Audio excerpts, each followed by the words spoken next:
अब देखिए हम लोग इतना जानते हैं कि डिस्टेंस टाइम ग्राफ के बारे में कि जो डिस्प्लेसमेंट होता है, या डिस्टेंस टाइम यहाँ पे लिख दिया गया है, ये डिस्टेंस की जगह आप क्या लिख सकते हैं, डिस्प्लेसमेंट भी लिख सकते हैं। तो जो डिस्प्लेसमेंट टाइम ग्राफ होते हैं आपके, वो भी उसका जो स्लोप होता है वो क्या देता है, डिस्प्लेसमेंट टाइम ग्राफ का स्लोप क्या देता है हमें बताइए। क्या रिकॉर्डिंग ऑन है या सेशन की, मुझे लगता नहीं है, हाँ ऑन है, ठीक ठीक है। तो ये जो स्लोप है वो आपको क्या देता है, वेलोसिटी देता है। बोलो ये सब वेलोसिटी है, ये सारी वेलोसिटीज है ना तीनों, ये भी है, ये वेलोसिटी जीरो है, यहाँ पे मूव नहीं हो रहा है, वो डिस्टेंस चेंज नहीं हो रही है उसकी, यहाँ पे दोनों पे कुछ ना कुछ वेलोसिटीज हैं। और ये दोनों ग्राफ क्या शो कर रहे हैं, ये देखिए पहला वाला देखिए, दूसरा तीसरा। पहले वाले में दिखा रहा है कुछ पर्टिकुलर वेलोसिटी है, दूसरे वाले में भी है, लेकिन किस में ज्यादा है, पहले में ज्यादा है दूसरे में ज्यादा है। अगर ग्राफ टी की तरफ झुका हुआ है, दोनों में देखो किस में ज्यादा झुका हुआ है, सेकेंड वाला ज्यादा झुका हुआ है। तो जो ग्राफ टी की तरफ ज्यादा झुका होगा डिस्प्लेसमेंट टाइम वाला, उसकी वेलोसिटी उतनी कम हो जाएगी, इसकी ज्यादा है। यानी जो शैलो ग्राफ होगा आपका वो क्या इंडिकेट करेगा, स्लो स्पीड या स्लो वेलोसिटी। ये देखिए यहाँ पे ये दिख रहा है वाइट, स्लो स्पीड दिखा रहा है ये। अच्छा ये क्या दिखा रहा है, अगर ये ग्राफ थोड़ा स्टीप है यानी उसका एंगल ज्यादा है। देखो दोनों में से एंगल किसका ज्यादा है, ये होगा करीब 50 का मान लो, और ये कितना होगा, ये होगा 30 से भी कम। तो जिसका एंगल एक्स एक्सिस से जितना ज्यादा है वो स्टीपर कहलाता है, स्टीप ग्राफ। तो जो ग्राफ जितना स्टीप होगा उसकी वेलोसिटी उतनी ज्यादा होगी। क्लियर है, इतनी बात समझ में आ रही सबको। अरे ये तो हाँ हाँ ठीक है, सॉरी। ये मान लीजिए ऐसे डिस्प्लेसमेंट टाइम ग्राफ है, और डिस्प्लेसमेंट टाइम ग्राफ में जो आपकी लाइन होती है स्ट्रेट लाइन या कैसी भी लाइन, अगर इन दो एक्सिस के बीच में जो भी लाइन बन रही है, चाहे ये हो चाहे ये हो, ये क्या कहलाता है, स्लोप। क्या कहलाता है, स्लोप, है ना, स्लोप कहलाता है। हाँ, ये स्लोप आता कहां से है, ध्यान से सुनो, ये स्लोप आता है x को t से डिवाइड करने पर, इतना सही, यहीं से आता है ना, ये स्लोप यहीं से निकलता है। जब हम s को t से डिवाइड करते हैं, डिस्प्लेसमेंट को टाइम पे डिवाइड करते हैं, तो स्लोप निकलता है, और इसको हम बोलते हैं क्या, वेलोसिटी। हाँ ठीक है। तो फिर हमने ये कहा था कि अगर ये स्लोप स्ट्रेट लाइन आएगा, चाहे जैसी स्ट्रेट लाइन हो, तो वो क्या कहलाएगी, कांस्टेंट वेलोसिटी कहलाएगी। क्लियर है, इतना सबको पता है। अब दिक्कत तब क्रिएट होती है जब ये जो स्लोप है आपका वो स्ट्रेट लाइन ना होकर चेंज होने लगे। स्ट्रेट लाइन का मतलब ये कांस्टेंट, चेंज नहीं हो रहा है ना। जब चेंज होने लगता है दिक्कत तब क्रिएट होती है। ये आपका ऐसे चला गया, ये कैसे भी गया, ये चेंज होने लगा तब दिक्कत हुई। अच्छा दिक्कत क्यों हुई, अब थोड़ा टेक्निकल टर्म में चलते हैं, बेसिक तो बहुत समझा लिया। देखिए दिक्कत इसलिए हुई क्योंकि यहाँ पे हर पॉइंट की वेलोसिटी बराबर थी। बोलो यही था ना, हर पॉइंट की, स्ट्रेट लाइन पे हर एक पॉइंट की वेलोसिटी बराबर है। लिखना नहीं अभी समझो खाली। क्लियर है ना, इतना रिस्पॉन्ड करो, वरना बेकार है क्लास करना, ये वन वे क्लास नहीं चल पाएगी, वरना हम वीडियो रिकॉर्ड करके डाल देते हैं। हाँ तो ये क्या है कि इस पे सारे पॉइंट्स की वेलोसिटी सेम थी, एवरेज वेलोसिटी, इंस्टेंटेनियस वेलोसिटी सब एक जैसी आ रही थी। यहाँ पे क्या हो गया, यहाँ पे कोई भी दो पॉइंट की वेलोसिटी सेम नहीं है ना। बोलो अच्छा, हम यहां समझ चुके हैं वेलोसिटी निकालने का तरीका है स्लोप निकालो, है ना। और स्लोप कैसे निकालो, डिस्प्लेसमेंट को टाइम से डिवाइड करो। अच्छा क्या हम ये कह सकते हैं कि y एक्सिस को x एक्सिस से डिवाइड करो, अरे बोलो कह सकते हैं, हाँ बिल्कुल कह सकते हैं। इसको ध्यान रखना ये वाली बात कि y एक्सिस को x एक्सिस से डिवाइड करना मतलब ये है कि अगर सपोज कर लो यहाँ पे आपके साथ लिखा होता, इसकी जगह अगर y और x लिखा होता, तो जो टाइम वो सॉरी जो वेलोसिटी आती वो क्या आती, y बाई x, है ना। इतना क्लियर है। और स्पेसिफिकली हम लोग बोले तो वो एवरेज ही आती है, तो delta y by delta x होती है ना। तो delta y by delta x से हम निकाल लेते हैं, यानी y एक्सिस से जो कुछ होगा वो x एक्सिस वाले से डिवाइड हो जाएगा, फिर हमें स्लोप मिलता है। इतनी बात क्लियर है। अब यहाँ पे भी वेलोसिटी निकालनी है तो अल्टीमेटली क्या निकालना पड़ेगा, वेलोसिटी निकालनी है तो क्या यहाँ क्या निकालना पड़ रहा था, स्लोप। तो यहाँ भी तो स्लोप निकालना पड़ेगा। अब यहाँ प्रॉब्लम ये आ जाती है हमारे सामने कि जैसे स्लोप आप लेंगे, कहीं भी स्लोप लेना आपको a b c d e f g h। अब कोई भी दो पॉइंट के बीच का आप स्लोप लेना चाहते हैं, जैसे मान लीजिए हम वेलोसिटी निकालना चाहते हैं ए और एफ के बीच में, ठीक है। तो ए और एफ के बीच में अगर आप स्लोप निकालना चाहते हैं तो कुछ ऐसे बनेगा, बोलो ये तो है ना। अच्छा, अब ये स्लोप आप कैसे निकालेंगे? स्लोप हम निकालते कैसे हैं? हमारे आगे प्रॉब्लम ये हमें समझना पहले पड़ेगा। हम स्लोप कोऑर्डिनेट ज्योमेट्री पढ़ी सबने? कोऑर्डिनेट ज्योमेट्री पढ़ ली है ना सब बच्चों ने? हाँ, कोऑर्डिनेट ज्योमेट्री में स्लोप पढ़ाया गया, बोलो ये स्ट्रेट लाइन की इक्वेशन होती है तो पढ़ा है ना? हाँ, तो स्ट्रेट लाइन में कभी भी जब हम स्लोप निकाल रहे होते हैं तो एक्चुअली में हम टेंजेंट निकालते हैं। क्या निकालते हैं? टेंजेंट निकालते हैं। क्यों? क्योंकि आपको पता है ये है परपेंडिकुलर, ये है बेस। वाई एक्सिस को एक्स से डिवाइड करने का मतलब ये है कि परपेंडिकुलर को बेस से डिवाइड कर रहे हैं ना। तो बोलो परपेंडिकुलर को बेस से डिवाइड कर रहे हैं। अगर आप ऐसे नहीं समझ पा रहे हैं तो हम ऐसे आपके लिए बनाते हैं, स्ट्रेट लाइन पे ही है, ऐसे आपने वाई एक्सिस बनाया, ये एक्स एक्सिस है, तो हमेशा आप डिवाइड किसको करेंगे? इसी की वैल्यू ये होगी, तो वाई एक्सिस को एक्स एक्सिस से डिवाइड करेंगे। इसका मतलब ये है कि ये क्या वैल्यू देगा आपको? टेन थीटा की। किसकी?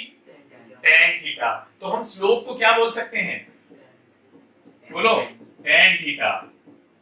और आपने एक और चीज पढ़ी होगी, एम भी बोलते हैं, पढ़ा है? नहीं पढ़ा? तो स्लोप को एम से भी डिनोट करते हैं। एम की वैल्यू टेन थीटा होती है, वही स्लोप होता है ना। और ये दोनों कैसे निकाले जाते हैं? Delta y by delta x, ठीक है। डेल्टा वाई का मतलब क्या हो गया? y2 minus y1 upon x2 minus x1, मतलब y final minus y initial, x final minus x initial. ये दोनों का डिफरेंस लेना पड़ेगा ना। बोलो इतनी बात में कोई टेक्निकलिटी नहीं ना, आसान है इतना समझना। बोलिए ये टेक्निकल टर्म है और हमने समझाया आपको कैसे रटने के लिए नहीं बोला है। टेन थीटा क्या है? स्लोप है। कैसे है बताया अभी हमने, क्योंकि वहां पे वही राइट एंगल ट्रायंगल बन रहा है जो ट्रिग्नोमेट्री बनता है ना। और दूसरी चीज, उसी को m बोलते हैं, m से डिनोट करते हैं हम, ठीक है। आपने पढ़ा होगा उसमें m1 m2 इक्वल टू -1 वाला कई केसेस है कोऑर्डिनेट ज्योमेट्री में, पता नहीं पढ़ा है कि नहीं पढ़ा तुम लोगों ने। खैर उसको छोड़ो। Delta y by delta x क्यों होगा? वही परपेंडिकुलर डिवाइडेड बाई बेस। इतनी सबको क्लियर है। इसका मतलब ये है कि स्लोप निकालने के लिए क्या निकालना पड़ेगा? टेंजेंट की वैल्यू निकालनी पड़ेगी, है ना। टेंजेंट की वैल्यू निकालनी पड़ेगी आपको। अच्छा, यहाँ पे टेंजेंट क्या है? स्ट्रेट लाइन में अगर आप टेंजेंट बनाएंगे तो क्या हो जाएगा? ऐसे इसके साथ निकल जाएगा ना। बोलो यहाँ पे अगर आप टेंजेंट बनाते हैं, किसी भी लाइन पे टेंजेंट बनाना चाहते हैं स्ट्रेट लाइन पे, तो स्ट्रेट लाइन को कोइंसाइड करता हुआ निकल जाएगा ना टेंजेंट। बोलिए, और इस टेंजेंट की वैल्यू निकालना है, इसका मतलब क्या है? एक्स एक्सिस से फिर ऐसे आप ड्रॉ करेंगे। बोलो ये इस तरह से जो ये बन रहा है उसका ये निकाल रहे हैं, क्या? हाइपोटेन्यूज, है ना। तो बेसिकली टेंजेंट क्या बनता है? हाइपोटेन्यूज बनता है राइट एंगल ट्रायंगल में। इतना क्लियर है? जब भी आप टेंजेंट यहाँ पे बनाएंगे तो वो क्या बनेगा? राइट एंगल ट्रायंगल का हाइपोटेन्यूज बनेगा। तो यहाँ पे हम जानते हैं टेंजेंट उसके बिल्कुल कोइंसाइड होता हुआ जाता है, तो वो उसी स्ट्रेट लाइन की वैल्यू ही टेंजेंट की वैल्यू बन जाती है। क्या यहाँ पे वैसा होगा? नहीं होगा। हाँ, अब सुनो, ए और एफ आपको क्या निकालना था यहाँ पे? अगर आपको यहाँ पे कोई वेलोसिटी निकालनी है तो अगर जैसे आप ए और एफ के बीच की वेलोसिटी निकाल रहे हैं तो उसको क्या करेंगे? नीचे ऐसे करेंगे और ये यहाँ से लाके इसको मिलाएंगे और ये वैल्यू निकालेंगे आप। ये बना ट्रायंगल आपके पास, है ना। ये ट्रायंगल बना और ये इसका क्या बन गया? हाइपोटेन्यूज। यही टेंजेंट हो गया आपके हिसाब से देखा जाए, हालांकि टेंजेंट नहीं है। ये क्या है? ये सेकेंड है। क्या है ये? सेकेंड है। टेंजेंट की वैल्यू आपको यहाँ पे एक पॉइंट की वेलोसिटी दे रही थी, है ना। यहाँ पे आपको सेकेंड मिल रहा है, तो यहाँ पे सिंगल पॉइंट की वेलोसिटी कहाँ मिल रही है? यहाँ तो देखो A B C D E F कितने पॉइंट्स आ रहे हैं ना इस लाइन पे। बोलिए, तो जो वेलोसिटी इस लाइन, ये लाइन की स्लोप अगर आप निकालते हैं तो इसकी जो वेलोसिटी आएगी वो किसकी एवरेज वेलोसिटी होगी? ए टू एफ के बीच की ना।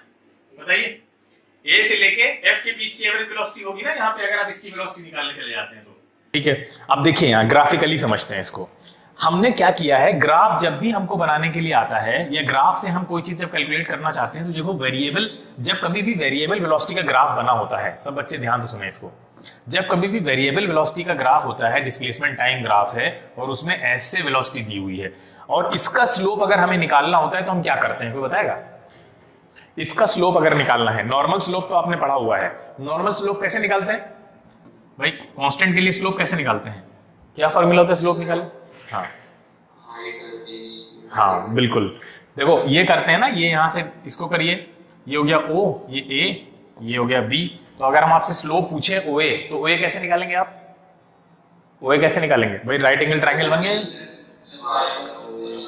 स्लोप जो OA है वो क्या आ जाएगा आपका? AB अपॉन OB, यही होगा ना। स्लोप का फॉर्मूला पढ़ा है नहीं पढ़ा है? yes. हाँ, और स्लोप को हम लोग क्या बोलते हैं? टेन थीटा बोलते हैं। स्लोप को ही क्या बोला जाता है? टेन थीटा बोला जाता है। ये जो टेन का एंगल यहां से, जितना एंगल टेन यहां से बना रहा होता है, ठीक है, या ये जो लाइन है आपकी स्लोप वाली, वो जो बेस से जो एंगल बना रही है ओरिजिन से, वो एंगल क्या कहलाता है? वो टेन थीटा कहलाता है। ट्रिग्नोमेट्रिक कौन सा रेशियो है जो स्लोप दिखाता है? आपने वो पढ़ा है अभी? अरे कोऑर्डिनेट ज्योमेट्री, कोऑर्डिनेट ज्योमेट्री पढ़ी? हाँ, तो कोऑर्डिनेट ज्योमेट्री में स्लोप क्या होता है? टेन थीटा होता है ना। पूरा स्लोप का फॉर्मूला आपने पढ़ा होगा, क्या पढ़ा है? m is equal to tan theta, ये पढ़ा है? Yes. हाँ, तो m की वैल्यू 1 कब होती है? tan 45 पे, ठीक है। tan 45 पे m की वैल्यू 1 हो जाएगी, और जैसे जैसे ये स्लोप ऊपर जाएगा m ग्रेटर देन 1 होगा या लेस देन 1 होगा? बताओ, कब लेस देन 1 होगा, कब ग्रेटर देन 1 होगा? tan की वैल्यू कैसे कैसे बढ़ती है, कैसे कम होती है? tan की वैल्यू 0 से आगे जाने पर, हाँ बिल्कुल,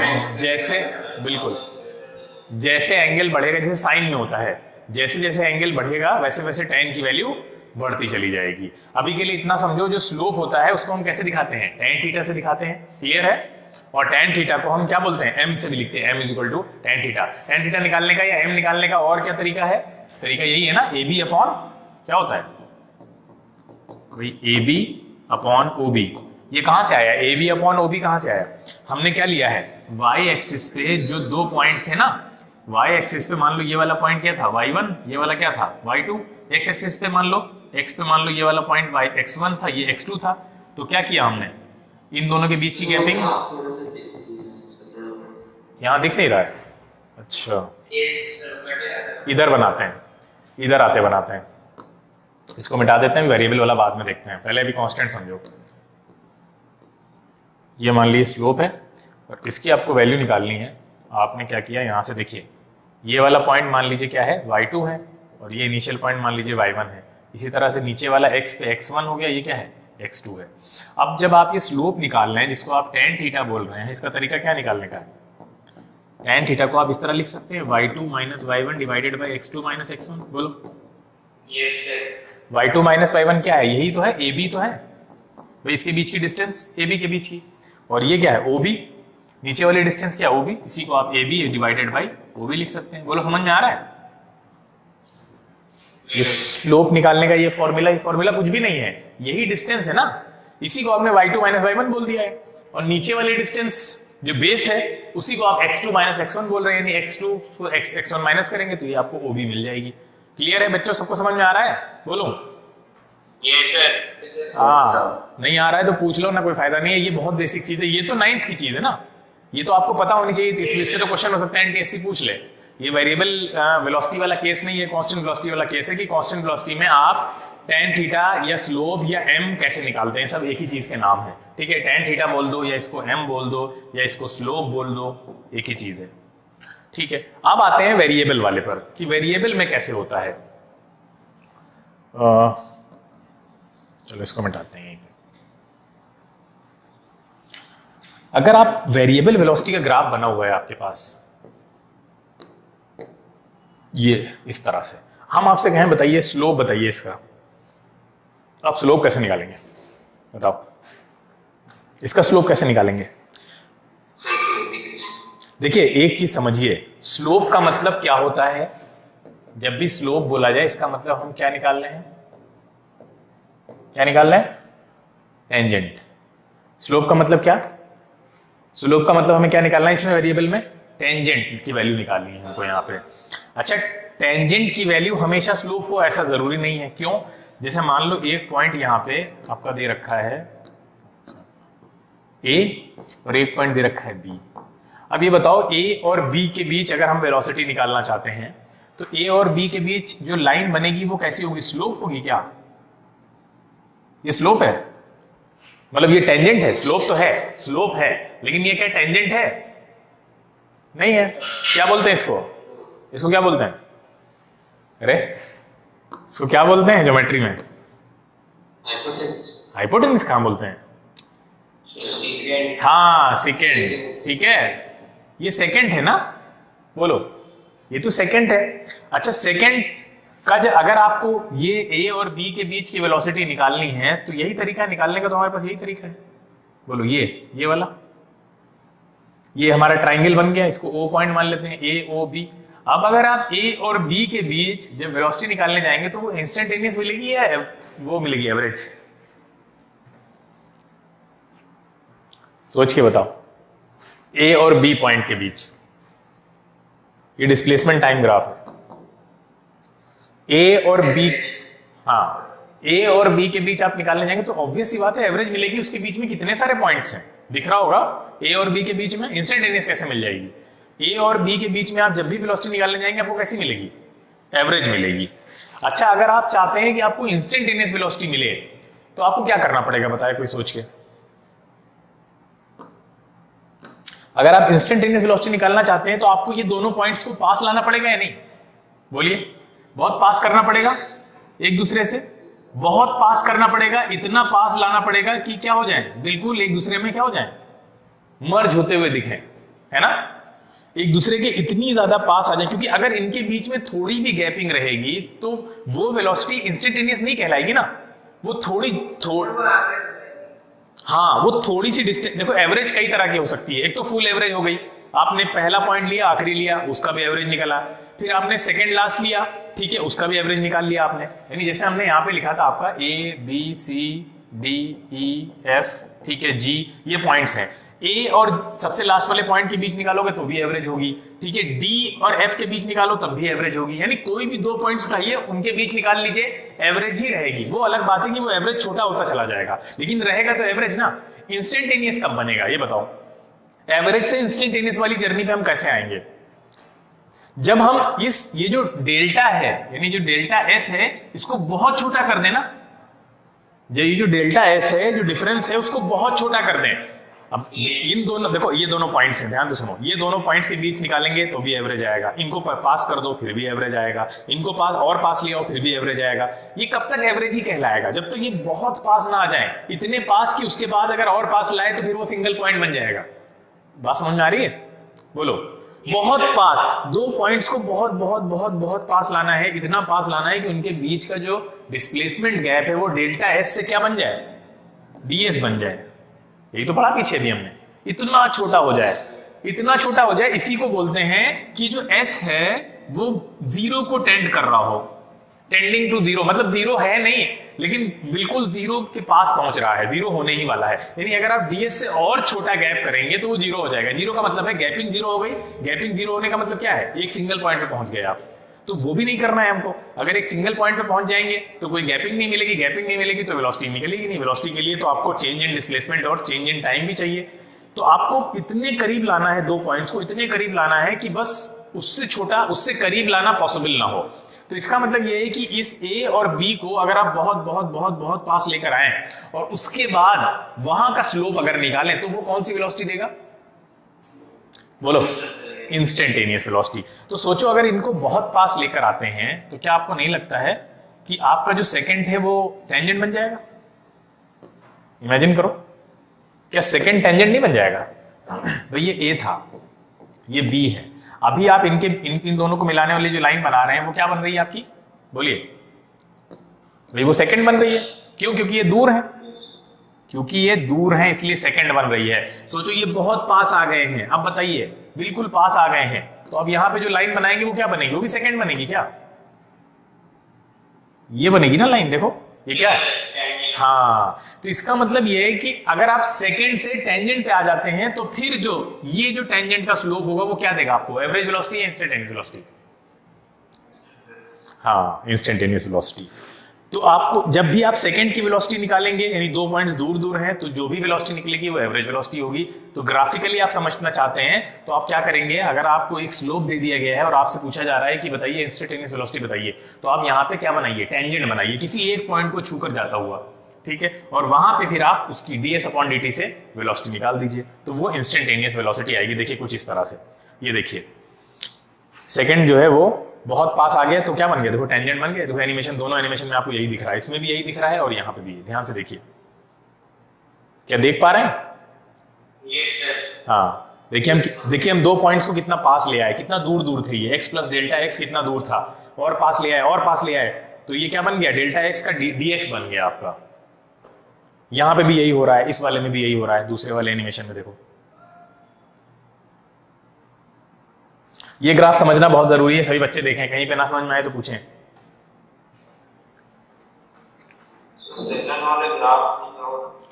सेकंड वाले में भी यही हो रहा है, देखो पास आ रहे हैं ना 2 पॉइंट्स, 2 पॉइंट्स को पास क्यों ला रहे हैं हम, इंस्टेंटेनियस वेलोसिटी निकालना चाहते हैं ना, इसीलिए तो पास ला रहे हैं। हाँ, तो 2 पॉइंट्स को आप बहुत पास ले आएंगे तो आपका सेकंड ऑटोमेटिकली किस में कन्वर्ट हो जाएगा, सेकंड टेंजेंट में, बिल्कुल बिल्कुल। और इस पे आपको नहीं लगता कि थ्योरेटिकल क्वेश्चन बन सकता है? कैसे बन सकता है कि अगर आप एवरेज वेलोसिटी कोई ग्राफ आपको दे दें या ना भी दें, ऐसे ही उन्होंने लैंग्वेज में क्वेश्चन बना दिया कि अगर आप कोई सेकंड है और अगर आप वहां उसकी इंस्टेंटेनियस वेलोसिटी निकालना चाहते हैं तो सेकंड को आपको किस में कन्वर्ट करना पड़ेगा, 4 ऑप्शन दे दिए उठा के आपको। सब लोग ध्यान से देखो, समझ में आ गया हो तो बताओ आगे चलें।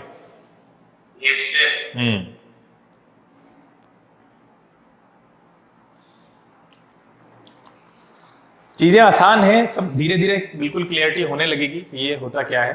ठीक है, ये देखिए यहाँ पे हमने जब टेंजेंट बनाया तो वो टेंजेंट कुछ ना कुछ एंगल बना रहा होगा जिसको हम टेन थीटा बोलते हैं। तो अब इंस्टेंटेनियस के लिए टेन थीटा की का फॉर्मूला क्या हो जाएगा, y2 माइनस y1 वाला नहीं रहेगा अब, है ना भाई। y2 माइनस y1 तो एवरेज के लिए पढ़ा था ना हमने फॉर्मूला, याद करो भाई। टेन थीटा का जो फॉर्मूला y2 माइनस y1 वाला पढ़ा था उसमें तो फिर एवरेज निकल के आ जाएगा।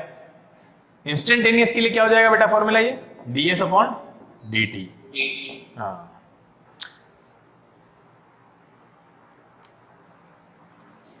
तो एक टेन थीटा का भी यही फॉर्मूला बन जाता है स्लोप की वजह से, क्योंकि स्लोप अल्टीमेटली आपको या तो वेलोसिटी देगा और या तो एक्सेलरेशन देगा, अगर वेलोसिटी टाइम ग्राफ बना हुआ है तो। क्या समझाना चाह रहे हैं उसको समझो बहुत ध्यान से। ये देखिए हर पॉइंट पे वेलोसिटी चेंज हो रही है, हम ऐसा क्यों कह रहे हैं टेक्निकली अगर हम इसको समझना चाहते हैं तो वो ये है कि आप जिस भी पॉइंट पे टेंजेंट ड्रॉ करेंगे, ठीक है, स्ट्रेट लाइन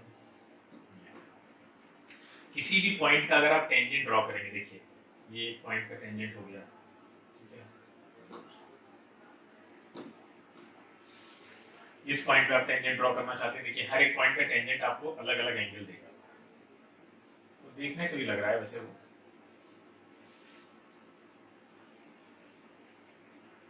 ये देखिए अभी फिलहाल 3 बनाते हैं, ये देखिए ये एंगल देखिए, ये एंगल देखिए, ये एंगल, तीनों अलग अलग, बताओ तीनों एंगल अलग अलग हैं, बोलो बेटा। तो ये अलग अलग एंगल का मतलब क्या है, तीनों का टेन थीटा अलग है, यानी तीनों का टेंजेंट अलग अलग आ रहा है। तो ये टेन थीटा ही तो हमें स्लोप देता है ना निकाल के। स्ट्रेट लाइन में भी स्लोप कौन निकाल के देता है, तो ये देखिए ये एंगल, स्ट्रेट लाइन में भी स्लोप हमको कौन, हर जगह एंगल सेम होता है स्ट्रेट लाइन में, समझो ध्यान से, हर जगह स्ट्रेट लाइन में एंगल सेम होता है। आप यहाँ पे बना दीजिए, सेम होगा नहीं होगा बताओ, यहाँ पे बना दीजिए, हर जगह ये थीटा ही होगा, बोलो ध्यान से देखो। अब बात समझ में आए कि जो स्ट्रेट लाइन जाती है उस पे वेलोसिटी सेम क्यों रहती है, क्योंकि उसका हॉरिजॉन्टल से हर जगह एंगल कैसा रहता है, बराबर रहता है। लेकिन जो कर्व्ड लाइन है उसका हॉरिजॉन्टल से एंगल बदल रहा है ना, ये देखिए थीटा 1 थीटा 2 थीटा 3, बोलो। अच्छा अगर तुमसे पूछे कि बताओ किसका स्लोप ज्यादा है तीनों में, ये क्वेश्चन पूछा जाए तो क्या आंसर होगा बताओ, थीटा 1 थीटा 2 थीटा 3 में स्लोप किसका ज्यादा है, बताओ भाई। इतना आसान क्वेश्चन है, तुम लोग लॉग इन ही क्यों हुए हो, अगर तुम्हें सोना है तो तुम आराम से सो सकते हो, मैंडेटरी नहीं है क्लास, ये कौन सा ज्यादा होगा इसमें 3, ठीक है 3 ज्यादा इसलिए होगा क्यों, क्योंकि देख रहे हैं आप यहाँ पे दिख रहा है एंगल इसका ज्यादा ही है, देखने से पता चल रहा है, ठीक, इसका एंगल काफी कम है। और आप इस तरह भी देख सकते हैं कि जो लाइन y एक्सिस के ज्यादा करीब है, ठीक है, इसकी डिस्टेंस y एक्सिस से ज्यादा पास है, उसका स्लोप ज्यादा होगा। अच्छा दूसरी तरफ घुमा के पूछे वेलोसिटी किसकी ज्यादा है, थीटा 1 की थीटा 2 की थीटा 3 की, ऐसे पूछ सकता है a b c, किसकी वेलोसिटी ज्यादा है, अरे जिसका स्लोप ज्यादा उसकी वेलोसिटी ज्यादा, ऑब्वियस सी बात है ना, क्लियर है। जिसका tan थीटा ज्यादा जिसका स्लोप ज्यादा उसकी वेलोसिटी ज्यादा, इतनी बात समझ में आ रही है ना, क्लियर है। अब यहाँ पे हर जगह का टेंजेंट अलग अलग होता है, इसलिए आपको हर पॉइंट की वेलोसिटी अलग अलग मिलती है ना, हर पॉइंट की वेलोसिटी निकालने के लिए आपको हर पॉइंट पे टेंजेंट बनाना पड़ेगा, है ना, वहां पे टेंजेंट की वैल्यू निकालनी पड़ेगी, अब वो टेंजेंट की वैल्यू अलग अलग तरह से निकाल सकते हैं। मान लीजिए आपको θ1 की वैल्यू दे रखी होती, सपोज करो 30 डिग्री। अब आप बताइए यहाँ पे वेलोसिटी कितनी होती, कौन बताएगा? इस पॉइंट की वेलोसिटी निकालिए। θ3 की वैल्यू आपको दे रखी है 60 डिग्री, इस पॉइंट की वेलोसिटी बताइए। फिर खामोश, क्या करें बताओ? देखो चल सुनो, कोई बात नहीं। देखिए यहाँ पे अभी हमने बताया था स्लोप मतलब tan θ मतलब वेलोसिटी, है ना? बताया था। हाँ, तो आप बता दीजिए क्या दिक्कत है? आपको tan θ निकालना नहीं आता? हाँ, 1/√3। यहाँ की क्या होगी? √3, है ना? अब बात समझ में आई? बोलो। हाँ, तो ये आप सिर्फ थीटा आपको दिया होगा, कहीं पे भी आप वेलोसिटीज निकाल सकते हैं सबकी अलग अलग तरह से। तो ये एक बेसिक समझ है। वैसे तो ये आपको अभी इस लेवल पे ही पता होना चाहिए, लेकिन चलो ठीक है, कोई बात नहीं। आप समझ में आ गया कि हमें अलग अलग स्लोप अगर आएगा तो वहां पे क्या होगा, वेलोसिटीज अलग अलग होंगी। देखो वो सिर्फ कर्व नेचर का ही नहीं हो सकता है, ऐसा भी हो सकता है ऐसे ऐसे ही, देखिए, है ना? ऐसे मान लीजिए एक जगह स्लोप ऐसे बना हुआ है, तो वहां ऐसे ऐसे जा रही है, देखिए। अब यहाँ तो कर्वेचर नहीं है, तो क्या ये वेलोसिटी यूनिफॉर्म है क्या? बताओ। नहीं, हाँ, नॉन यूनिफॉर्म, क्योंकि स्लोप अलग अलग है सबका। आप स्लोप निकालेंगे सबका हॉरिजॉन्टल से थीटा सब अलग अलग तरह से बना रहे हैं। इतनी बात क्लियर है सबको ना? हाँ, तो अब क्या होता है, हमको क्या होता है जब इंस्टेंटेनियस वेलोसिटी निकालनी होती है तो हर एक पॉइंट पे स्लोप अलग होने की वजह से तुमसे जैसे कोई पूछ ले कि बताइए इंस्टेंटेनियस वेलोसिटी में ऐसी कौन सी चीज है जो अलग अलग रहती है, आप कैसे पता लगा लेते हैं कि हर एक पॉइंट की वेलोसिटी अलग होगी? बेसिक सा सवाल है ना? आप कैसे पता लगा लेते हैं हर एक पॉइंट की? आप क्या कहेंगे, उसका कर्वेचर है इसलिए? ये तो कोई जवाब नहीं हुआ ना। कर्वेचर है तो इसलिए कैसे? फिर भी अगला सवाल बनेगा कि भाई कैसे कर्वेचर है तो अलग अलग कैसे होंगी? तो फिर आप वहां पे चुप हो जाएंगे। ठीक है, अगर आपको ये कॉन्सेप्ट नहीं पता है कि वहां पे स्लोप अलग अलग आ रहा है, आप कहेंगे देखो हॉरिजॉन्टल से एंगल अलग अलग बना रहा है, ऐसे लाइन बना के दिखा दो। तो क्या है, हॉरिजॉन्टल से एंगल अलग अलग नहीं है? तो पूछेगा अच्छा हॉरिजॉन्टल से एंगल सेम कहां रहता है? तो आप ये वाला बना के बताइए कि देखो हॉरिजॉन्टल से एंगल यहाँ सेम रहता है। कोई भी स्ट्रेट लाइन खींचिए आप, ठीक है, जैसे अगली स्ट्रेट लाइन ये ले ली हमने। अब इसमें देखिए जितना ये एंगल थीटा बन रहा होगा उतना ही हर पॉइंट पे बन रहा होगा, है ना? ऐसे ये देखिए हर पॉइंट पे उतना ही बन रहा होगा। तो आप ऐसे एक्सप्लेन कर सकते हैं कि ये कांस्टेंट वेलोसिटी का एग्जांपल है, क्योंकि यहाँ पे स्लोप सेम है हर जगह, हर पॉइंट पे वो हॉरिजॉन्टल के साथ वही एंगल बना रहा है जो ओरिजिन के साथ बना रहा है। ठीक है, यहाँ पे हर पॉइंट पे अलग अलग है, इसलिए हम इसको क्या बोलते हैं कि ये वेरिएबल वेलोसिटी वाला केस है। क्लियर है? बोलो इतनी बात। अब देखिए ध्यान से, अगर आप एक एक पॉइंट की वेलोसिटी निकाल रहे हैं, मान लीजिए y एक्सिस है और ये x एक्सिस है, एक एक पॉइंट की, तो हमने आपको क्या बताया था कि पूरी वेलोसिटी एक साथ निकालेंगे तो वो आएगा delta y by delta x। आपको क्या करना है, एक सिंगल पॉइंट की निकालनी है तो आपको दो पॉइंट्स को बहुत करीब करीब करीब बहुत पास लेकर आना होता है। इतना पास लेकर आना होता है कि अगर आप उससे ज्यादा पास लेकर आए तो क्या हो जाएगा? हाँ, वो सिंगल पॉइंट हो जाएगा। सिंगल पॉइंट पे इंस्टेंटेनियस वेलोसिटी 0 हो जाएगी। क्लियर है? तो बहुत छोटा कर देते हैं हम, डिस्प्लेसमेंट को बहुत छोटा कर देंगे। डिस्प्लेसमेंट छोटा हो जाएगा तो टाइम भी छोटा हो जाएगा अपने आप, है ना? तो वो जो बहुत छोटा सा टाइम होता है, बहुत छोटा सा डिस्प्लेसमेंट होता है, जो पहले डेल्टा y था वो कहलाता है dy, और जो टाइम पहले डेल्टा x था वो कहलाता है dx। इसलिए dy बाई dx क्या बन जाता है? Instantaneous velocity. बोलिए क्लियर है? आप ds अपॉन dt लिखिए। आप ds अपॉन dt क्यों लिख रहे थे? क्योंकि y एक्सिस पे s था और x एक्सिस पे t था। अब y एक्सिस पे y है और x एक्सिस पे x है, तो हम क्या लिख देंगे? dy by dx। तो आपने ये लिखा हुआ देखा होगा बहुत जगह, dy by dx। कैलकुलस का मतलब dy by dx। dy by dx यही है, क्योंकि y एक्सिस पे क्या ले लिया आपने? डिस्प्लेसमेंट ले लिया, और x एक्सिस पे टाइम ले लिया है। तो dy by dx वो छोटा सा डिफरेंशियल एलिमेंट है dy, और कितने टाइम में? dx टाइम में। ठीक है, तो वो दोनों का डिवीजन क्या देता है? इंस्टेंटेनियस वेलोसिटी दे देता है। क्लियर है इतनी बात? अच्छा, यही dy by dx को ध्यान से सुने सभी बच्चे, क्या हम tan थीटा नहीं लिख सकते? हाँ, है ना? लिख सकते हैं ना भाई, ये तो स्लोप है ना, तो ये भी स्लोप है, दोनों स्लोप है ना बेटा? बताओ। हाँ, एक ही बात है, इसको समझो बस खाली। यही m है, यही स्लोप है, यही वेलोसिटी इंस्टेंटेनियस वेलोसिटी है। क्लियर है? अब देखिए ध्यान से कि अगर अब ये हमने आपको जैसे बताया था कि dy by dx में हम क्या करते हैं? डिफरेंशियल एलिमेंट मानते हैं एक, और फिर उससे उसकी वैल्यूज निकालते हैं। जितनी भी, जैसे मान लीजिए आपको कैसे दिया होगा, x ऐसे दे रखा है आपको, ये y सॉरी, ये जो dy by dx लिखा हुआ है, पहले एक बात और समझो, y एक्सिस पे क्या था, डिस्प्लेसमेंट था, x एक्सिस पे क्या था, टाइम था। क्या डिस्प्लेसमेंट टाइम से रिलेटेड था या नहीं? नहीं, ऐसे जनरल बता रहे हैं, डिस्प्लेसमेंट हमेशा टाइम से रिलेटेड होगा या नहीं? बताओ, क्या ये इंडिपेंडेंट हो सकता है टाइम के? नहीं, हमेशा जो भी y एक्सिस पे होगा वो x एक्सिस से क्या होगा, रिलेटेड होगा उस, और इसको थोड़ा सा टेक्निकल लैंग्वेज में बोलते हैं, उसका फंक्शन होगा। क्या बोलते हैं? फंक्शन होगा। जैसे हम कहें y x से रिलेटेड है तो हम ऐसे बोलेंगे y x का फंक्शन होगा, ठीक है, यानी y की वैल्यू x के टर्म में कुछ ना कुछ आएगी। बगैर टाइम के तो आप डिस्प्लेसमेंट नहीं कर सकते, कर सकते हैं क्या? बताइए, बगैर टाइम के आप डिस्प्लेसमेंट कर सकते हैं? देखो हमने दो एक्सिस बनाई, सब बच्चे ध्यान से सुनो, थोड़ा इंटरेस्टिंग है। ये है आपका टाइम और ये है आपका स्पेस। आप स्पेस में जब मूव करते हैं तो टाइम चलता है इसका, बताओ भाई। जब आप स्पेस में मूव करते हैं तो टाइम चलता है ना हमारे साथ? बिल्कुल चलता है। हाँ, तो हर बॉडी स्पेस में टाइम के साथ मूव कर रही है, हम सब लोग मूव कर रहे हैं, ठीक है। अच्छा, ऐसा पॉसिबल है आप ना मूव कर रहे हो फिर भी, जैसे वैसे तो आप मूव कर रहे हैं, दोनों के बीच में ऐसे चल रहे हैं, लेकिन अगर आप कहीं खड़े हुए हैं फिर भी आप टाइम के रेस्पेक्ट में मूव कर रहे हैं, कर रहे हैं नहीं कर रहे हैं? टाइम के रेस्पेक्ट में तो हम मूव कर रहे हैं ना, बोलिए। यहीं से E = mc² जो बनाया है आइंस्टाइन का, कभी बताइए कैसे आया है वो, कि कोई मास अगर पड़ा हुआ है, ठीक है, कोई भी मास अगर पड़ा हुआ है, मूव नहीं कर रहा है, तो वो स्पेस के टर्म में मूव नहीं कर रहा है, लेकिन टाइम के टर्म में तो मूव कर रहा है ना वो।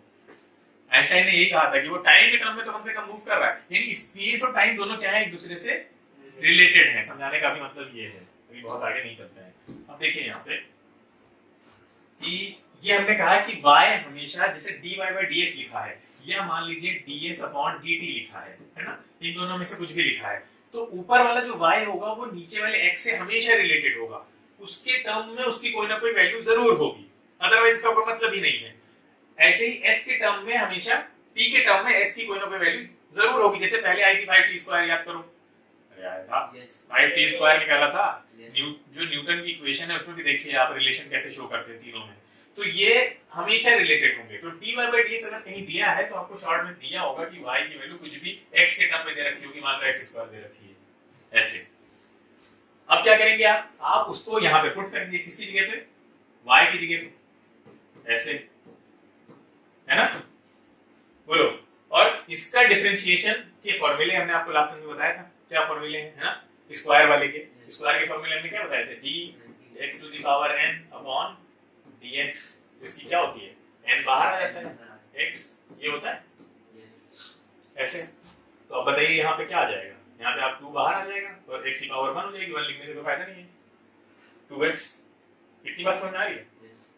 जब तक यहाँ पे, अब ध्यान से सुने सभी बच्चे, जब तक यहाँ पे कोई ऐसा टर्म नहीं लिखा होगा जो यहाँ से रिलेटेड हो, यानी नीचे जो डिनोमिनेटर में लिखा हुआ है ये सिर्फ उसी को डिफरेंशिएट करेगा जो इसी का रिश्तेदार हो, ठीक है। x कभी y को डिफरेंशिएट नहीं करेगा, ना t को करेगा ना थीटा को करेगा, क्लियर है।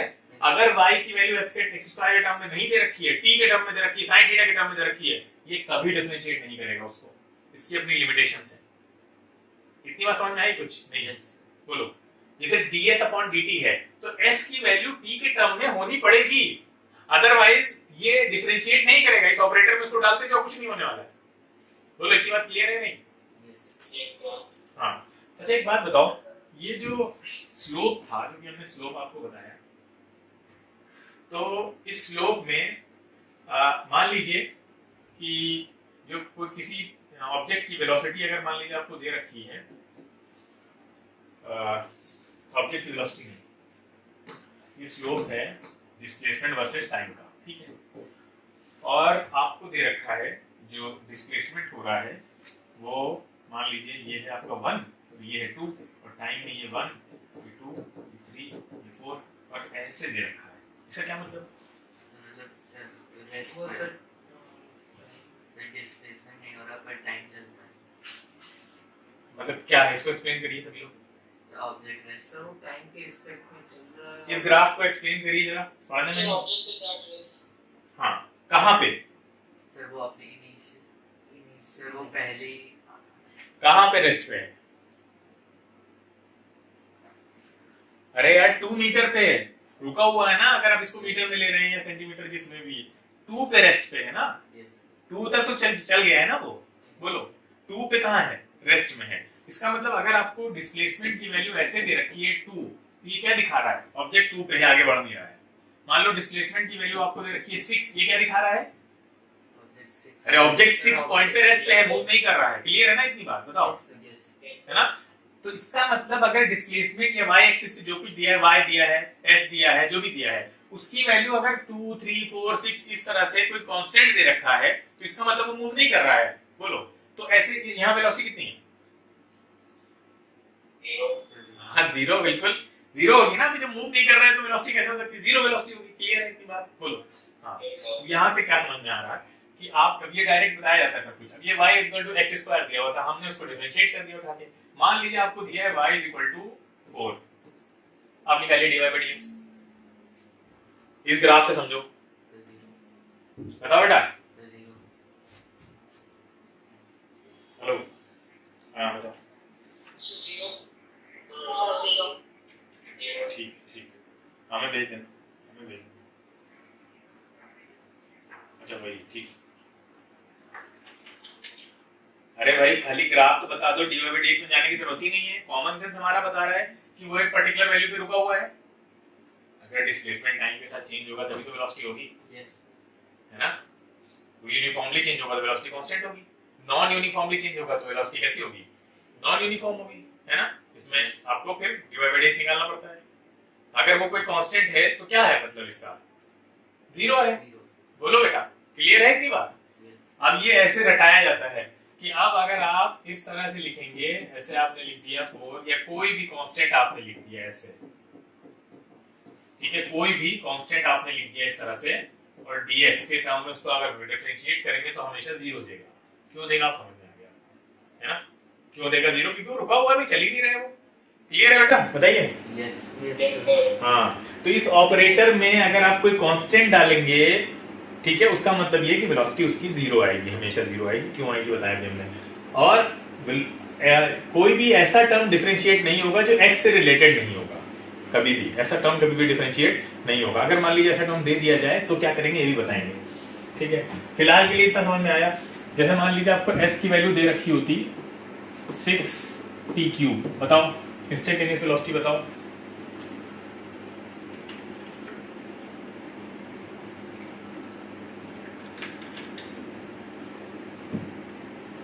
भाई देखते बता देना चाहिए तुम लोग को।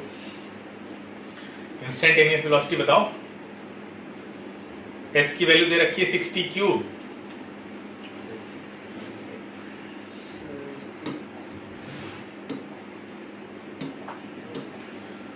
s = 6t³। आपसे पूछ रहा है इंस्टेंटेनियस वेलोसिटी, वो निकालेंगे आप ds/dt से। यही तो होता है इंस्टेंटेनियस वेलोसिटी। तो ds/dt क्या हो जाएगा? ये देखिए, अपॉन dt आपको पता है डिफरेंशिएट कैसे होता है। 3 आ जाएगा 6 के पास, और ये हो जाएगा 3 - 1। तो ये देखो 18t² आ गया। इतना सोचने की जरूरत थोड़ी ना है। मान लीजिए अगली वैल्यू आपको दे रखी होती है s = 7t²। बताओ ds/dt क्या होगा? 14t। हाँ, 14t। t कहाँ जाएगा? मान लीजिए आपको s की वैल्यू दे रखी है 4t। बताइए ds/dt।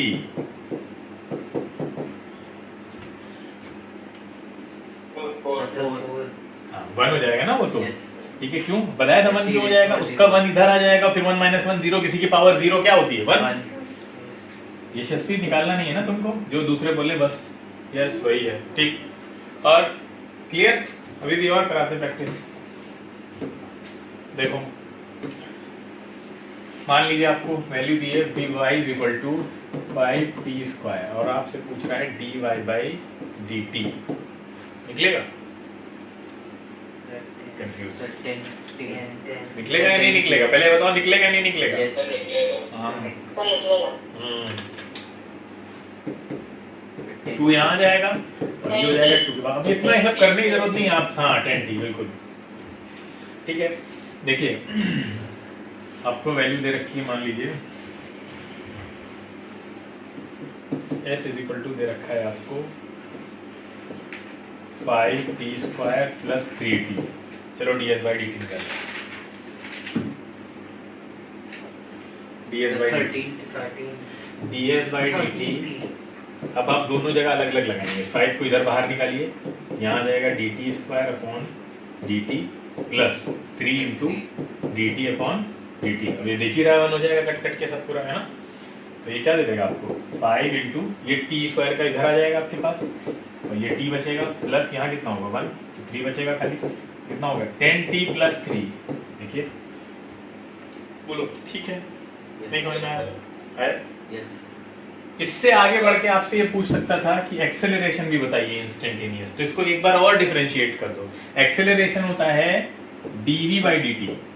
भाई ये v निकाला है ना आपने, ये v तो है, बोलो ये v निकाला है, इसको एक बार और डिफरेंशिएट करो, एक्सेलरेशन आ जाएगा। तो 10 ये कितना हो जाएगा dt/dt प्लस ये 0 हो जाएगा, कांस्टेंट है। चलो रख ही लेते हैं इसको, तो 0 हो जाएगा ना, यस। कांस्टेंट है यहाँ पे। तो ये क्या दे देगा आपको 10 दे देगा खाली, ये होगा आपका एक्सेलरेशन।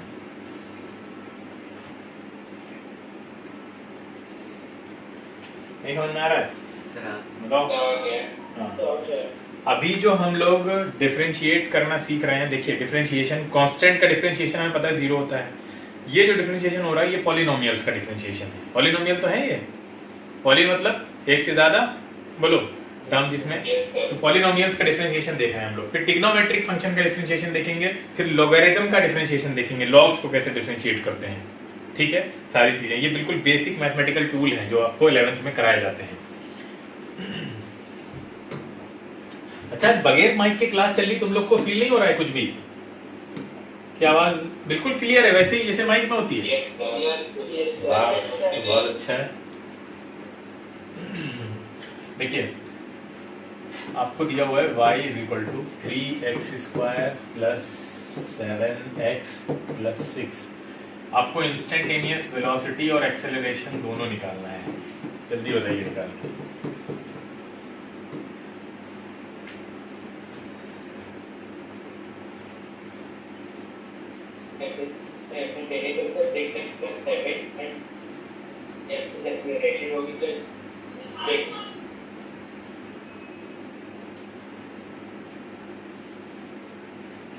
बाकी लोग भी करिए, आसानी है question. Instantaneous velocity 6x plus 7। Instantaneous velocity के लिए आपको एक बार dy/dx करना पड़ेगा, ये हो जाएगा 6x प्लस 7 और 0 हो जाएगा वो, तो ये दे देगा 6x प्लस 7। किसी बच्चे को समझ में ना आया कैसे आया तो पूछ ले। अब ये हो गई वेलोसिटी। अब आपको एक्सेलरेशन चाहिए तो आपको करना पड़ेगा dv/dx, है ना। dv/dx आ जाएगा एक्सेलरेशन, और ये क्या हो जाएगा 6 बचेगा खाली, और प्लस 0 हो जाएगा ये। तो इंस्टेंटेनियस एक्सेलरेशन आ जाएगा 6 मीटर पर सेकंड स्क्वायर, है ना। बोलो हाँ। कि s = दे रखा है 1/√t। तो इंस्टेंटेनियस वेलोसिटी निकालिए, ds/dt करिए, इंस्टेंटेनियस वेलोसिटी निकालना है। बताओ भाई।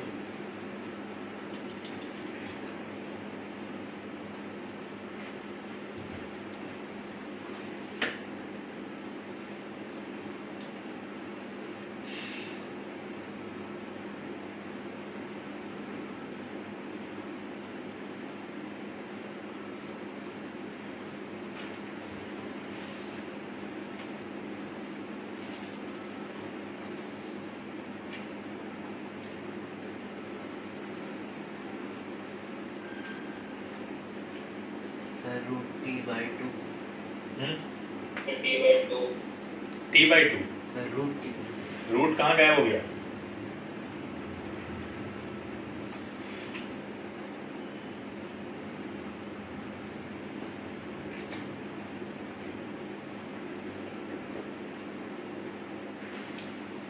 चलो कराते हैं।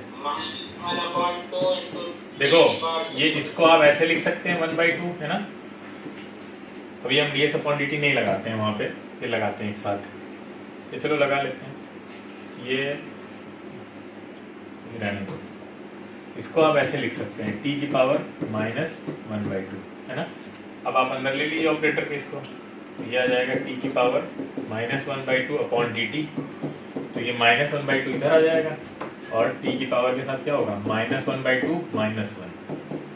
तो ये होगा आपका टी की पावर 3/2 माइनस का। ठीक है, टी की पावर 3/2 का मतलब क्या होता है, देखिए ध्यान से, -1/2 और इसका मतलब होगा टी की पावर, इसको आप अलग अलग लिख सकते हैं, टी की पावर -1/2 और इंटू टी की पावर -1 लिख सकते हैं ना। अरे बोलो भाई। Yes sir. हाँ लिख सकते हैं। तो ये हो जाएगा कि इसको आप नीचे ले आइए, नीचे ले आएंगे तो ये हो जाएगा टी की पावर +1/2 इंटू टी। तो ये हो जाएगा -1/2, नीचे क्या आएगा t√t, ये आएगा ना। Yes sir. ठीक है, अब डिफरेंशिएशन को, ग्राफ को कैसे एनालाइज करने के लिए कैसे पढ़ना है वो हम देख चुके पीछे। अब देखिए कैलकुलस के दो पार्ट, पहला डिफरेंशिएशन, दूसरा इंटीग्रल। हाँ अब इंटीग्रल पे आते हैं, चलो वापस। अब एक चीज देखिए, हमने क्या निकाल लिया, हमने इंस्टेंटेनियस वेलोसिटी निकाल दी। कैसे निकाली थी, अभी हमने आगे देखा था कैसे निकाली थी इंस्टेंटेनियस वेलोसिटी। ये देखो, हाँ नहीं टेंजेंट बना के तो ग्राफ में था, और यहाँ पे इंस्टेंटेनियस वेलोसिटी निकालने के लिए हम बेसिकली कर क्या रहे थे, डेल्टा एस को क्या बना रहे थे, डेल्टा एस को डीएस बना रहे थे। हाँ डेल्टा एस को डीएस बना रहे थे, डेल्टा एस को डीएस बना रहे थे, यानी एक बहुत पतली सी स्ट्रिप हम यहाँ ले रहे थे ना ग्राफ पे, जिसका डिस्प्लेसमेंट डीएस है और जिसमें जो टाइम लगा है उस डिस्प्लेसमेंट में वो क्या, उसकी वैल्यू क्या रख रहे थे, डीटी, है ना। अच्छा ऐसे बहुत छोटे छोटे, इस पे अगर हम इस तरह की बहुत छोटी छोटी पट्टियां बनाएं तो बहुत सारी पट्टियां बन जाएंगी, बोलो इस ग्राफ पे ऐसी बहुत सी पट्टियां होंगी, क्योंकि हर एक पॉइंट की अपनी इंस्टेंटेनियस वेलोसिटी होगी। तो अगर अपनी इंस्टेंटेनियस वेलोसिटी है तो उस पॉइंट पे डीएस और डीटी भी तो होगा, बगैर डीएस डीटी के कैसे इंस्टेंटेनियस वेलोसिटी निकल आएगी। हाँ हर एक पॉइंट की जो इंस्टेंटेनियस वेलोसिटीज होंगी, उन सारी वेलोसिटीज को अगर हम मर्ज कर दें, मर्ज करना मतलब समेशन, सम कर दें, उनका समेशन कहलाता है इंटीग्रेशन। क्या कहलाता है, इंटीग्रेशन। इंटीग्रेट करना तो वैसे भी यूज करते हैं ना वर्ड, इंटीग्रेट करना, इंटीग्रेट मतलब होता है पास लाना किसी को।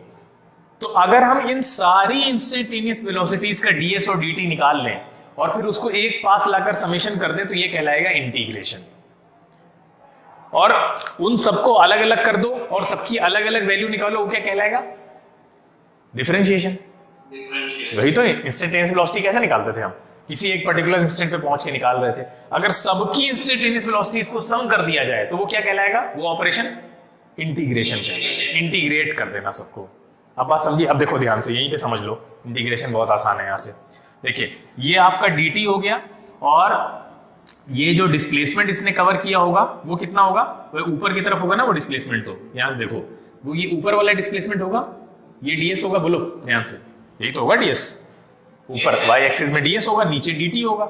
तो अभी हमने क्या बताया आपको कि v इज इक्वल टू क्या होता है, ds अपॉन dt होता है। अगर हम आपसे पूछें ds की वैल्यू क्या होगी, तो ds की वैल्यू क्या होगी, v dt।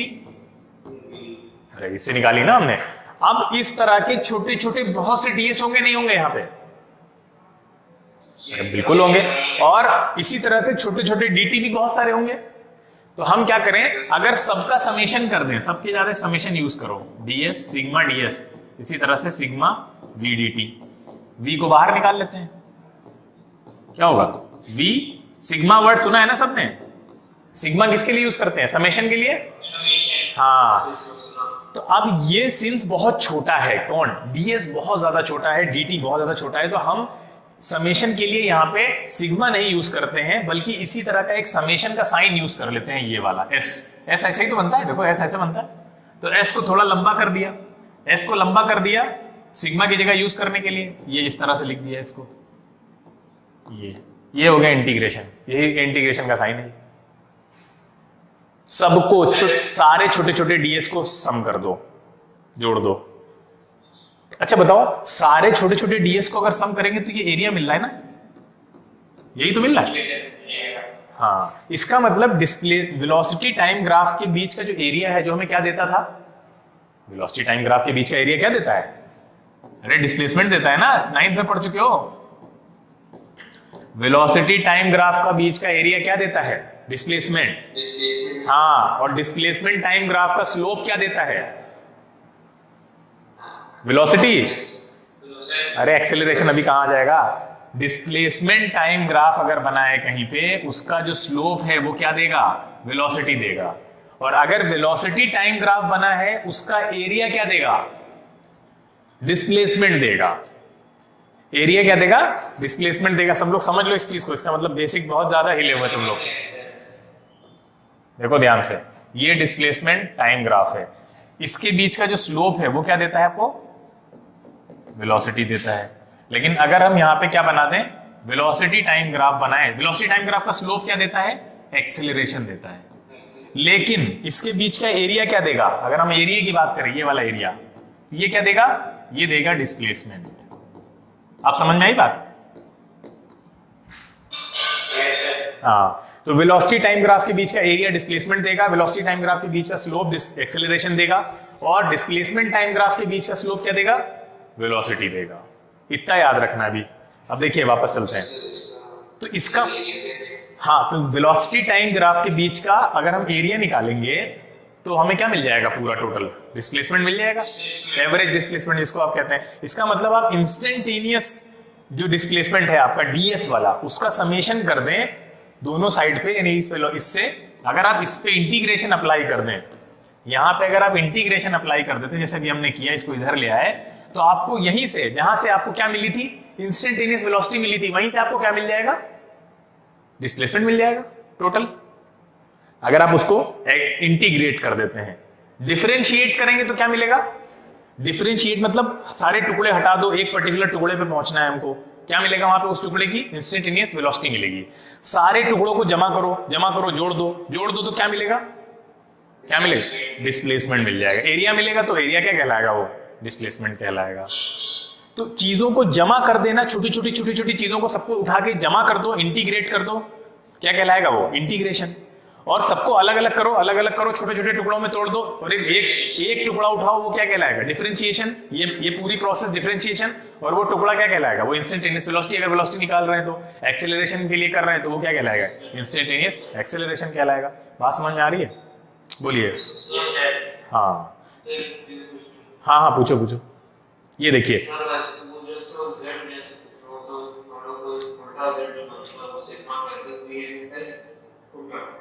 एस को ही इंटीग्रेशन का साइन कहते हैं। ये जो बना था, हमने बनाया था, ये इंटीग्रेशन का साइन है आपका। नाम समेशन एस से बना है ना, ये एस है। एस समेशन के लिए यूज करते हैं ना, सम करना चीजों को, तो सम से ही निकला है ये। एस ही है ये, एस सम वाला एस है ये। सम कर रहे हैं ना, हम सबको जोड़ रहे हैं, इंटीग्रेट कर रहे हैं, पास ला रहे हैं। क्लियर? हाँ। अब देखो इंटीग्रेशन क्यों किया था हमने, अब आप खुद देखिए यहाँ पे कि जब आप इसको छोटे छोटे पट्टियों में तोड़ देंगे, देखिए अभी इतना बड़ा है, अब इसका अगर आप एरिया निकालना चाहते हैं तो आप खुद सोचिए, हमने पिछली टर्न पे भी आपको बताया था कि इसका एरिया निकालने का कोई फॉर्मूला नहीं ना हमारे पास, कर्व्ड फिगर का एरिया निकालने का कोई फॉर्मूला नहीं है। तो कर्व्ड फिगर का एरिया निकालने का एक ही तरीका है कि इसकी पट्टी को और छोटा करो, ताकि ये जो गैपिंग ऊपर मिल रही है छोटी छोटी सी, जो खाली है, एक येलो कलर दिख रहा है, येलो कलर वो है जो ये बता रहा है कि आप इसका एरिया रेक्टेंगल से निकाल सकते हैं। लेकिन जो ऊपर स्पेस दिख रहा है आपको व्हाइट कलर का अभी भी, वो उसका एरिया कैसे निकालेंगे? उसका एरिया निकालने का हमारे पास कोई फॉर्मूला नहीं है। तो हमने क्या किया, उसको और छोटा कर दिया, यानी ये जो एरर है उसको और मिनिमाइज करने के लिए इस स्ट्रिप को और पतला करो। तो अगर इस स्ट्रिप को हम पतला करते चले जाएंगे और इतना पतला कर दें कि इनफाइनाइटली स्मॉल कर दें, यानी डीएस जिसको हम छोटा बोल रहे हैं, इतना छोटा कर दें, तो ये जो एरर है वो पूरी तरह से क्या हो जाएगा? मिनिमाइज हो जाएगा। अगर हम मान लें कि जो स्ट्रिप्स हैं वो इनफाइनाइट नंबर की स्ट्रिप्स हैं, जैसे कि सर्किल होता है ना, तो सर्किल कितनी साइड से मिलकर बना होता है? आपने पढ़ा है कितनी होती है साइड सर्किल?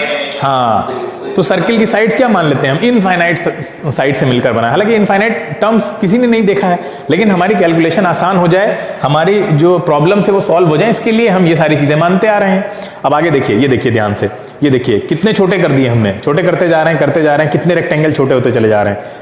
ये बिल्कुल इनफाइनाइटली स्मॉल कर दिया हमने, इतना छोटा कर दिया। तब जब जितना छोटा करोगे उतना एरर कम हो रहा है ना, ध्यान से देखो, एरर कम हो रहा है, हाँ वो स्पेस कम हो रहा है। तो बस हमने क्या किया, इतना छोटा कर दिया, उस छोटे को क्या मान लिया हमने, अभी हम पीछे देख चुके हैं, डीएस। हाँ, डीएस अपॉन dt जो था, dt इतना छोटा है, तो क्या किया यहां से, ds इज इक्वल टू लिख दिया v dt, और इनको उठा के सबको छोटे छोटे सारे टुकड़ों को क्या कर दिया, इंटीग्रेट कर दिया। सबको जमा कर दो सारे छोटे छोटे टुकड़ों को, उसके बीच का एरिया आपको निकल के आ जाएगा। इसको बोलते हैं इंटीग्रेट करना। अच्छा, इंटीग्रेशन के तरीके अलग हैं, यानी उसका फॉर्मूले अलग हैं, कैसे किया जाता है वो हम देखेंगे। और डिफरेंशिएशन का एक हमने तरीका बताया था आपको, खाली कौन सा, स्क्वायर वाला, याद है पीछे बताया था, वो सिर्फ भी एक ही बताया है। अभी उसके सारे मेथड्स को हम उसके अभी और तरीके भी होते हैं, मतलब और सारी चीजें उसके अंदर जब ऑपरेटर के अंदर डाली जाएंगी तो और क्या वैल्यू देगा वो सब देखेंगे। अभी हम खाली ये चाह रहे हैं कि आपको बेसिक कंसेप्ट क्लियर हो कि इंटीग्रेशन होता क्या है, डिफरेंशिएशन होता क्या है। ये तो समझ में आ गया मुझे लग रहा है कि इंटीग्रेशन क्या होता है, डिफरेंशिएशन क्या होता है। हाँ ठीक है, तो वो सारी चीजें भी हमको आगे देखनी है। तो डिफरेंशिएशन मतलब किसी एक पर्टिकुलर पॉइंट पे पहुंचना, और इंटीग्रेशन सारे छोटे छोटे पॉइंट्स को ऐड कर दो उठा के, ठीक है। तो ये देखिए यहाँ पे 2 पार्ट्स हैं कैलकुलस के। एक मिनट बेटा, कैलकुलस के 2 पार्ट हैं, डिफरेंशियल और दूसरी कौन सी, इंटीग्रल, ठीक है। डिफरेंशियल में हम क्या करते हैं, मेनली स्लोप निकालते हैं कर्व का, है ना, उस पर्टिकुलर पॉइंट पे पहुंचते हैं, और वो हमें क्या देता है, वेलोसिटी देता है, या तो क्या देता है, एक्सेलरेशन देता है, अभी हम पीछे देख चुके हैं।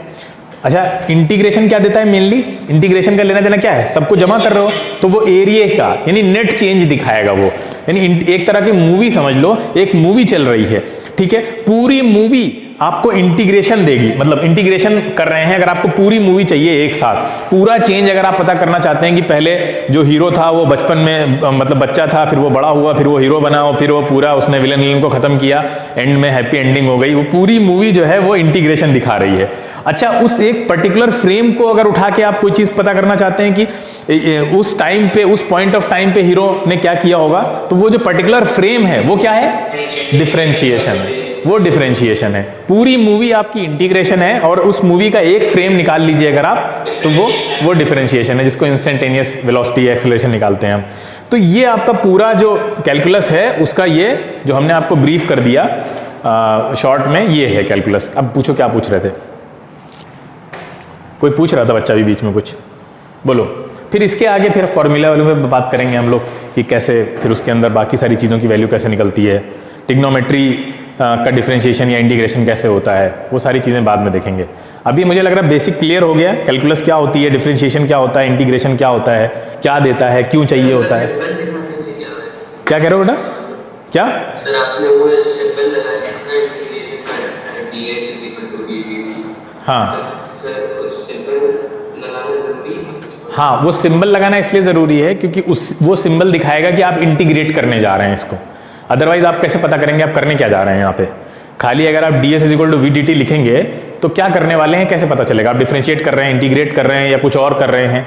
ये पता करने के लिए आप सिंबल्स लगाते हैं, तो उससे क्लियर हो जाता है कि अच्छा हम ये करने जा रहे हैं। फिर वहाँ पे लिमिट्स भी आ जाती है ना, अभी हम लिमिट्स का कॉन्सेप्ट बताएंगे ना, इंटीग्रेशन में लिमिट्स का कॉन्सेप्ट भी आता है कि इंटीग्रेट कर रहे हैं तो कहाँ से कहाँ तक। जैसे भी हमने बताया मूवी है, मूवी को आपको एक पास लाना है, तो मूवी में बहुत तरीके हो सकते हैं एक पास लाने के। हो सकता है आप हीरो की जवानी से लेकर हीरो के बुढ़ापे तक को एक पास लाना चाह रहे हैं, या कोई और बोले नहीं नहीं हमको सिर्फ वहां से लेना है, उसके बचपन से लेकर जवानी तक का पोर्शन लेना है, हमको आगे का नहीं लेना है। इसका मतलब अगर आप चीजों को इकट्ठा कर रहे हैं तो कहां से कहां तक इकट्ठा कर रहे हैं, ये लिमिट पता होनी चाहिए ना हमें। बोलो भाई, किसी को पास लाना है तो उसका कितना पोर्शन लाना है आपको। भाई किसी की मूवी अगर आपको दिखानी है तो उसकी पूरी लाइफ का कितना, उसकी किसी की बायोग्राफी मान लो बन रही है, तो उसका कौन सा पोर्शन दिखाना है आपको। अर्ली स्टेज दिखानी है, मिडिल वाली दिखानी है, एंड वाली दिखानी है, सारी दिखानी है। तो इसी तरह से जब चीज़ों को इंटीग्रेट किया जाता है ना, तो उसमें लिमिट लगाई जाती है कि इसको कहाँ से कहाँ तक आप पास ला रहे हैं, जोड़ रहे हैं, इसका कितना पोर्शन इंटीग्रेट कर रहे हैं। तो वो लिमिट वाला पूरा कॉन्सेप्ट हम लोग समझेंगे, वो बहुत आसान है, कोई दिक्कत नहीं है, एक बार समझ में आ जाएगा तो।